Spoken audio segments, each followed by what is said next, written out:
Which of the following must be true in order for the facts to the left to be true? That's classic inference wording. We need a reason.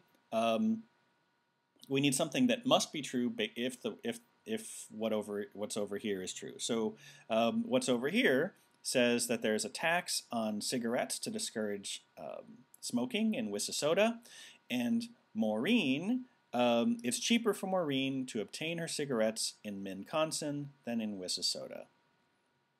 So in order for that to be, because the state that she's in, Wississauga, has a high tax, very high tax on cigarettes. So it's cheaper for her to go 40 miles to the neighboring state than it is to buy them locally. Let's see which of these answer choices must be a conclusion we can draw. A, beer and wine are also cheaper in Minconsin than in Wississauga.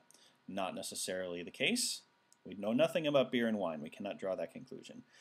B, it is a violation of Wississauga state law for a resident of Wississauga to bring cigarettes purchased in another state across Wississauga state lines.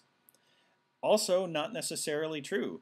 In fact, that'd be kind of surprising. Normally, at least with state lines, you can buy things somewhere else that's cheaper if you want and bring them back. Not a conclusion we can draw. Not a must be true. C, the cost of transporting cigarettes from Minconsin to Wississauga is less per pack than the sales tax on each pack of cigarettes purchased in Wississauga. So basically this is saying that the amount she spends on gas and the time she spends going to the neighboring state to buy the cheaper cigarettes, everything she spends is still less per pack than buying them with this super high sales tax. This is basically a restatement of the argument in the passage.